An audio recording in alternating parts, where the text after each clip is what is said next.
A paz do Senhor, irmãos, amém?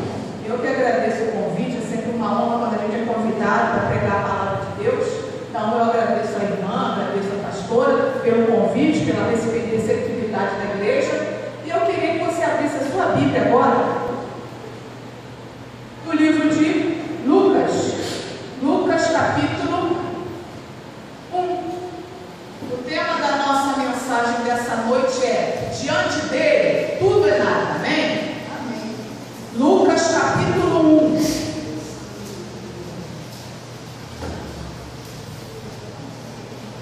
A partir do versículo 26.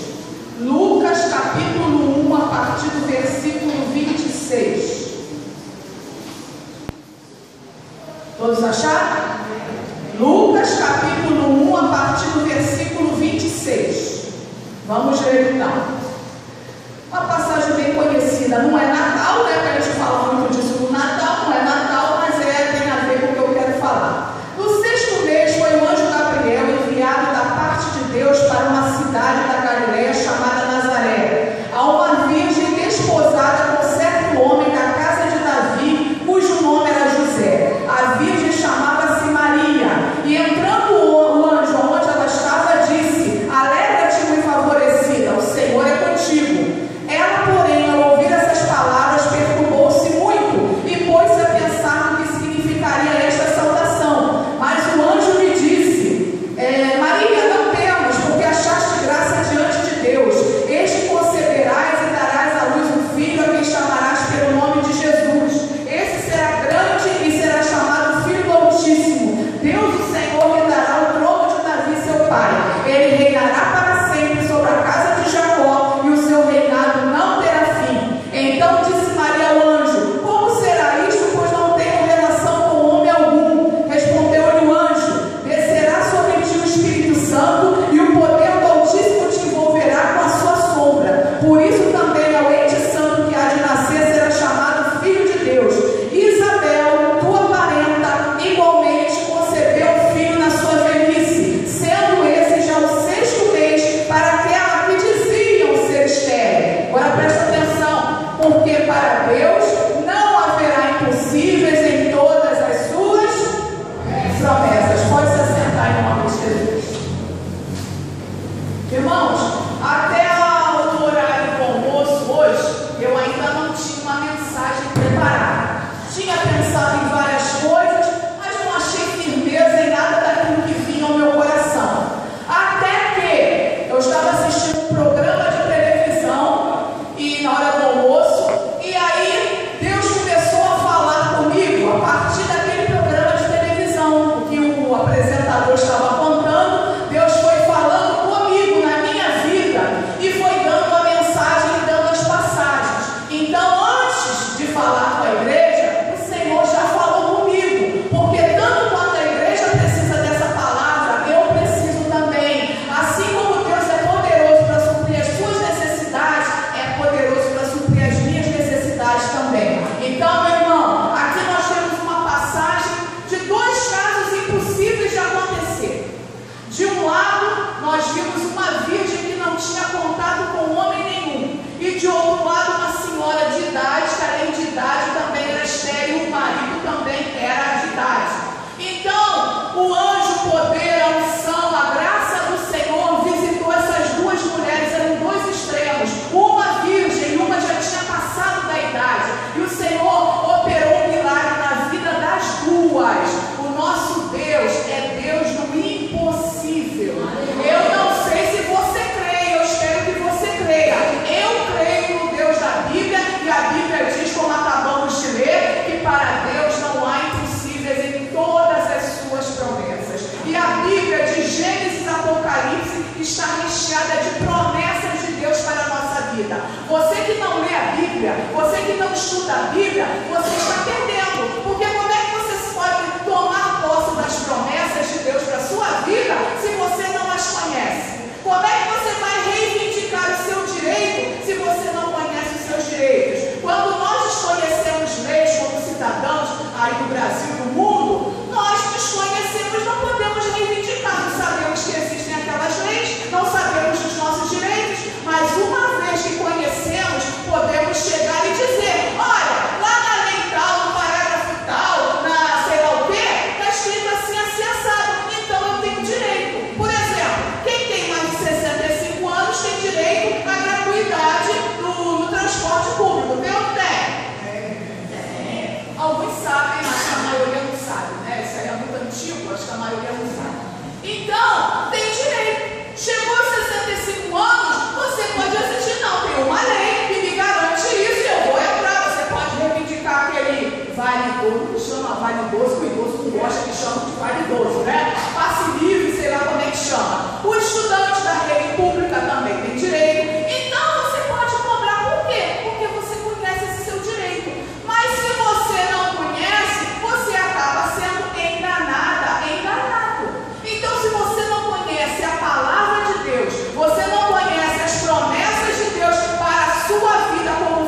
Hebreus capítulo 11.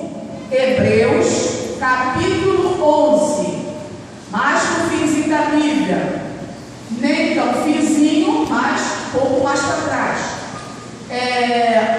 Hebreus capítulo 11. Versículo 6. Hebreus capítulo 11, versículo 6. Né? Todos acharam? Hebreus 11, 6. Lá para o final da Bíblia, lá perto de Timóteo, Tiago, lá para o final. Não é no finalzinho, não, porque aí você vai para Apocalipse. Hebreus 11, 6. Todos acharam, amém? Glórias a Deus. Vamos ver então. De fato, sem fé é impossível agradar a Deus. Olha só, porquanto é necessário que aquele que se aproxima de Deus creia que Ele existe e que se torna galardoador dos que o buscam. Quem é um galardoador? É aquele que premia, é aquele que recompensa. Galardão é um presente, é uma recompensa que Deus nos dá. Então, quando você vai se chegar a Deus, irmão, quando é que eu me achego a Deus? Quando você vai orar, por exemplo. Você veio à casa de Deus, está em oração, você se aproxima do trono da graça em nome de Jesus, através do caminho chamado Jesus. Então, quando você se aproxima dele, você tem que crer que ele é poderoso para resolver o seu problema, que ele tem o poder para abrir a porta que está fechada, que ele tem o poder para fazer o impossível se tornar possível. Infelizmente, irmãos, muitas vezes acontece de chegarmos diante do trono da graça com os nossos lábios dizemos que cremos, mas quando o Senhor olha para o nosso coração, ele vê que não há fé. E nós acabamos de ler no começo do versículo que sem fé é impossível agradar o quê? A Deus. Aí eu venho puxar, vou puxando uma coisa, vai puxando a outra. Eu preciso de fé para agradar a Deus. Eu preciso de fé para chegar diante do trono. Eu preciso chegar diante da presença do Senhor, crendo que Ele é poderoso para resolver os meus problemas. Mas como é que eu venho com a fé? Como é que a fé surge no meu coração? A fé vem pelo ouvir e ouvir da palavra de Deus. Aí vai bater no mesma coisa que eu falei com você, a palavra de Deus. Tudo, o princípio é palavra de Deus. Se você não gosta de ler, tem que ler, irmãos. Lembra quando você era pequenininho, uns 2 anos atrás que eu era pequenininha, que a mamãe dizia assim: tem que comer legume, tem que comer verdura para poder crescer e ficar forte, não é isso? Você tem que tomar bastante leite, tem que... Aqueles conselhos que a mamãe diz, dependendo da idade, fala até o dia de hoje. Pois eu digo para você, você quer ser um crente vencedor? Você quer ser um crente fortalecido? Você quer ser um crente parrudão? Poxa, irmã, eu não tenho físico parrudão, mas espiritualmente você é saradão. Por quê? Porque você malha na academia do Mestre Jesus Cristo. Porque a sua alimentação é super balanceada com a palavra de Deus. Se você não se alimenta, não estuda, não liga, não lê, não se atém a isso, irmãos, o seu espírito vai ficar fraquinho. Qualquer ventinho que der aí vai igual pipa voada. Olha o fulano e o fulano está indo, está sendo arrebatado. Por quê? Espírito fraquinho, qualquer vento de doutrina leva ele para qualquer lugar. Qualquer um pode enganá-lo falando que é de Deus, que não é de Deus, que a palavra é isso e aquilo. A Bíblia diz que nós devemos provar os espíritos e ver o que é de Deus.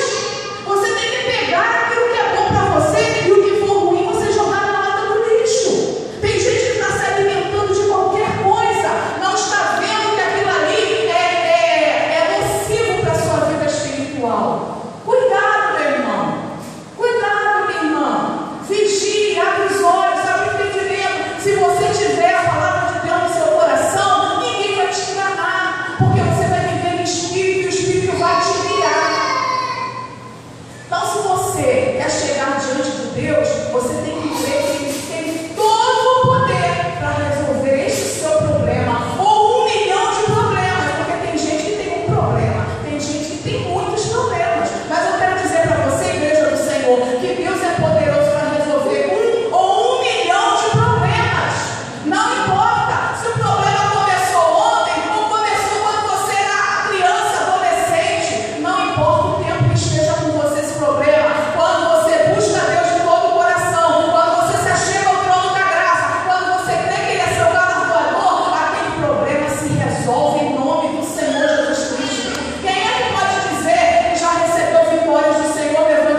Glórias a Deus.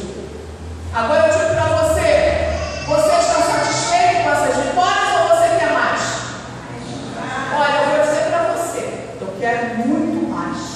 Eu estava conversando com meu marido o seguinte: quando eu servia a Satanás, não porque eu queria,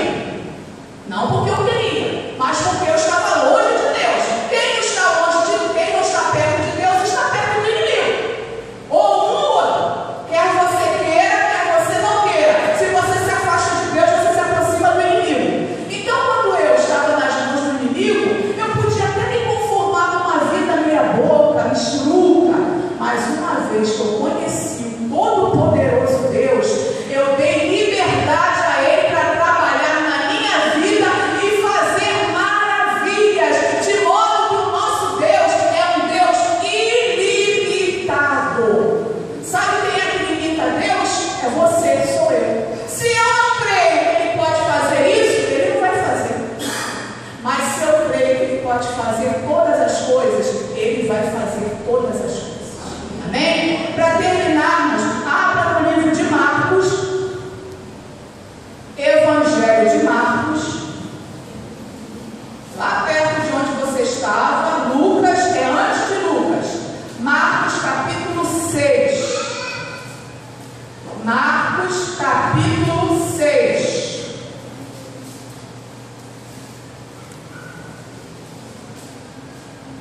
Uma passagem, irmãos, que muito forte para mim, no meu entendimento. Toda vez que eu leio, eu estudo essa palavra, eu sinto uma certa pontinha de tristeza no coração, porque infelizmente o que aconteceu naquele tempo de Jesus tem acontecido nos dias de hoje. Marcos capítulo 6.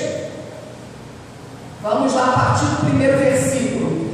Tendo Jesus partido dali, foi para a sua terra, e os seus discípulos o acompanharam. Chegando o sábado, passou a ensinar na sinagoga, e muitos ouvindo, se maravilhavam, dizendo: de onde vem a este essas coisas? Que sabedoria é esta que lhe foi dada? E como se fazem tais maravilhas por suas mãos? Não é este o carpinteiro, filho de Maria, irmão de Tiago, José, Judas e Simão? E não vivem aqui entre nós seus irmãos? E escandalizaram-se nele. Jesus, porém, lhes disse: não há profeta sem honra senão na sua terra, entre os seus parentes e na sua casa. Olha só agora, não pôde fazer ali nenhum milagre, senão curar uns poucos enfermos, impondo-lhes as mãos. Admirou-se da incredulidade deles. Contudo, percorria as aldeias circunvizinhas a ensinar. Olha que coisa terrível, irmãos. Jesus foi visitar aquela terra onde muita gente conhecia, vizinhos, amigos de infância. E chegando lá, olha só, irmãos, quando Jesus vai passar aqui na Bíblia, quando Jesus vai passar num lugar, ele não foi lá: eu estou com saudade da irmã Lúcia, eu vou lá dar um abraço na irmã Lúcia. Ele vai naquele lugar, ele vai naquela vila para fazer milagres. Deus não dá ponto sem nó. Quando ele saiu do lugar onde ele estava para passar naquele lugar, ele tinha milagres, maravilhas para fazer. Só que chegando lá, as pessoas se escandalizavam de Jesus. Peraí, esse daí não é o filho da Maria e do carpinteiro José? Não é ele que viveu na nossa casa, Maria brincando com os nossos filhos, as irmãs dele que são amigas das nossas filhas? Esse mesmo. O quê? Fazendo milagres? Que loucura é essa? Que loucura é essa? Não aceitar. Não aceitar uma visitação do Senhor. Quando você sai da sua casa, perto ou longe, eu me mudei daqui, estou morando um pouco mais longe. Quando eu saio da minha casa para ir à casa de Deus, não é para ir à rua, não. Não é para matar saudade de ninguém, para botar conversa em dia, para reparar a roupa de ninguém, porque não tem nada melhor. Eu não gosto de futebol, eu vou para a igreja. Eu vou para ser abençoada. Eu vou para ouvir a palavra que vai me dar a vitória. Eu vou para adorar o meu Deus. Eu vou para